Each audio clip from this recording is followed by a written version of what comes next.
ओम नमो भगवते वासुदेवाय नमः। प्रिय भक्तों, आप सब कैसे हैं? आज हम आपको गुरुवार व्रत कथा के विशेषताओं के बारे में बताएंगे।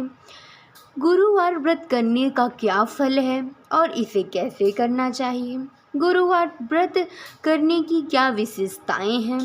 इस कथा को सुनने मात्र से ही आपके जीवन के सारे कष्टों का निवारण हो जाएगा। जय श्रीमन नारायण। किसी गांव में एक साहूकार रहता था, जिसके घर में अन्न धन वस्त्र की कोई भी कमी नहीं थी, परंतु उसकी पत्नी बहुत ही कृपण थी। कभी किसी को कोई दान नहीं देती थी, किसी भी भिक्षुओं को कोई भिक्षा नहीं देती थी, सारे दिन घर के कामकाज में लगी रहती थी। एक समय की एक साधु महात्मा बृहस्पतिवार के दिन उसके द्वार पर आए और भिक्षा की याचना करने लगे। स्त्री उस समय अपने घर के आंगन को लीप रही थी। इस कारण साधु महाराज से कहने लगी, महाराज, इस समय तो मैं घर को लीप रही हूँ, आपको कुछ नहीं दे सकती। फिर किसी अवकाश समय आना। साधु महात्मा खाली हाथ लौट गए। कुछ दिनों के पश्चात वही साधु महात्मा आए उनसे भिक्षा मांगने।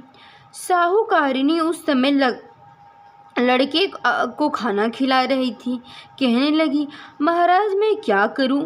उस समय किसी और अवकाश में आप आइएगा, इसलिए आपके भिक्षा नहीं दे सकती मैं।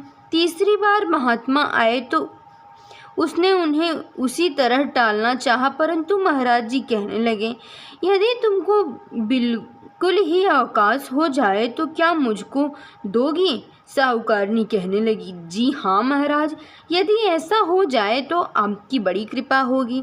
साधु महाराज जी कहने लगे, अच्छा, मैं एक उपाय बताता हूँ। तुम बृहस्पतिवार के दिन चढ़े उठो और सारे घर में झाड़ू लगाकर कूड़ा एक कोने में जमा करके रख दो।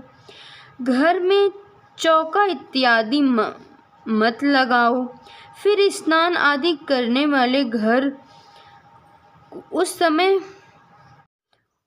दिन सब हजामत अवश्य बनवाओ। रसोई बनवाकर चूल्हे के पीछे रखा करो, सामने कभी मत रखो।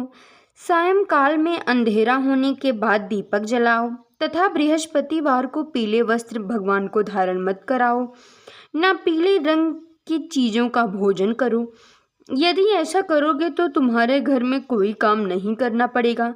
साहूकारनी ने ऐसा ही किया। बृहस्पति के दिन चढ़ते ही झाड़ू लगाकर कूड़े को घर के कोने में जमा कर रखी, पुरुषों की हजामत बनवा दी, भोजन बनाकर चूल्हे के पीछे रख दी।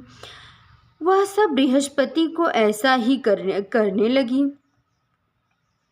अब कुछ काल उसके घर में खाने को दाना न रहा। थोड़े दिनों बाद महात्मा जी फिर लौटे और भिक्षा मांगने लगे, परंतु सेठाइन ने कहा, महाराज, मेरे घर में खाने का एक अन्न नहीं है, मैं आपको क्या दूं?